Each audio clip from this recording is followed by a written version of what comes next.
Gracias, Ricardo. Hoy en Guatemala se está celebrando el Día de la No Violencia contra la Niñez. El decreto 37-2005 fue precisamente decretado de urgencia nacional en el 2005 y establece que se debe conmemorar tal fecha en instituciones autónomas y descentralizadas, establecimientos educativos y oficinas públicas y privadas para que se honre de mejor manera la memoria de los niños y niñas víctimas de la violencia. Hoy empezamos a poner el tema en contexto recordando por qué se celebra el Día de la No Violencia contra la niñez, porque para quienes no conocen, pues este día nace para conmemorar primeramente la memoria de un menor que falleció en 1990, tenía 12 años, su nombre es Naamán Carmona, era un niño de la calle y una noche, el 3 de marzo de 1990, fue brutalmente atacado por policías, le golpearon hasta destruirle parte de sus órganos.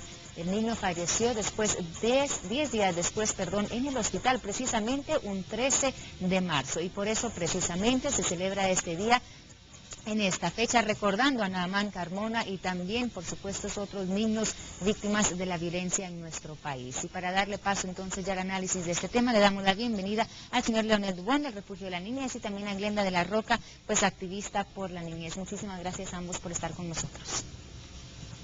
Gracias por estar con nosotros.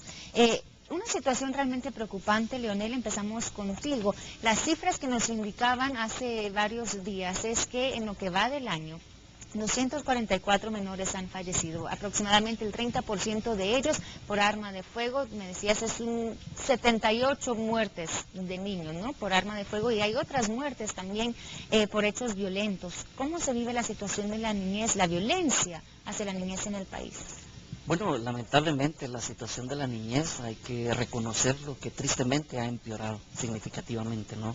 En los años en los que se decretó el decreto, valga la redundancia, 37-2005, con la intención de reflexionar alrededor de cómo estábamos violentando como sociedad nuestra niñez, había un promedio entre 20 y 25 muertes mensuales.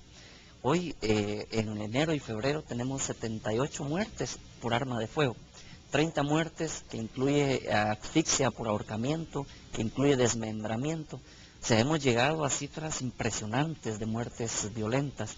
Estamos teniendo un promedio entre 75 y 80 muertes violentas por mes de niños, sin tomar en cuenta otras formas de muertes de niños que pueden ser fácilmente prevenibles, como por ejemplo temas de la desnutrición u otros temas que también afectan a la niñez. Entonces nosotros en esa línea sí vemos con mucha preocupación cómo, a pesar de que en el 90, a pesar de la muerte de Naamán y por la presión que ejerce sociedad civil, Guatemala ratifica la convención.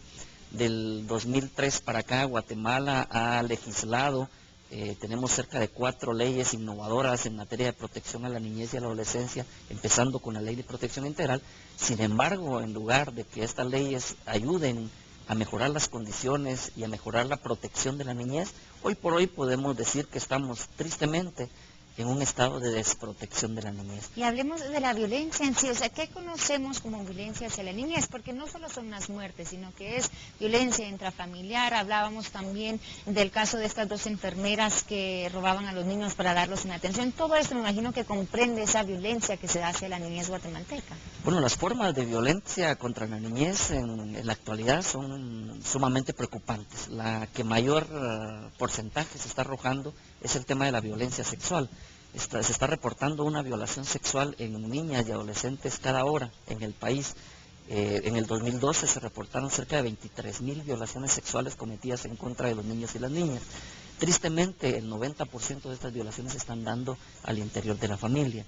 El maltrato infantil lleva el segundo lugar. El tercer lugar lo tienen las formas de explotación. Es muy común ver en las calles de la ciudad cómo se utiliza a los niños como objetos para provocar lástima, niños que son utilizados para la mendicidad. Tenemos tareas pendientes que la misma Organización Internacional del Trabajo, la OIT, ha planteado, como el tema de la explotación laboral.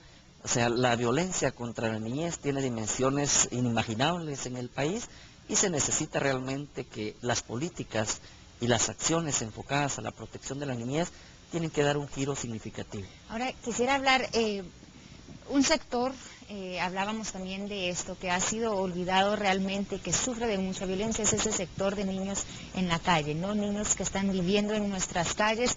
Y es interesante porque uno se los ve y quizá muchas veces uno no sabe, no se pregunta cómo paran estos niños en la calle. Y muchas veces tiene que ver por esa violencia intrafamiliar que viven en sus hogares, ¿no? Y precisamente por eso, para darnos su testimonio, hemos invitado y tenemos aquí a Glenda de la Roca. Glenda, cuéntanos un poquito. Tú pasaste varios años de tu vida en la calle. ¿Qué te llevó a estar ahí en las calles? Sí, yo estuve 10 años en la calle, porque en mi casa había mucho maltrato intrafamiliar. Entonces, uno cree que la familia, los padres tienen que cuidar de los hijos, y cuando es todo lo contrario, en vez de cuidarle, le hacen demasiado daño a uno, y uno busca opciones, y la única opción para un niño es huir de su casa. ¿Tú recuerdas el día que te fuiste de tu casa? ¿Qué edad tenías cuando te fuiste? Sí, yo tenía 10 años. ¿Y a ti te pegaban, te golpeaban o cuál era la situación en tu casa? En mi casa había mucho, ¿cómo se dice? Maltrato, abuso, o sea... ¿Maltrato físico? ¿Sexual? Exacto. Entonces, o sea, eso no puede ser posible porque los padres están para proteger y es todo lo contrario. Entonces uno busca las soluciones que cree que van a ser las correctas, cuando no es así. Y te fuiste ese día de tu casa a los 10 años, ¿y qué pasa después de ese día? ¿Con qué te topas? ¿Qué situaciones vives? Yo me fui a la calle, recuerdo que fue un día miércoles con otra mi compañera, porque le decía, ya no soporto de ver esta situación, tanto para mi madre, para mis hermanas, y yo no puedo hacer nada. Entonces prefiero irme y no pasa más nada. Yo no pensaba en mí, yo pensaba en mi madre y en mis hermanos.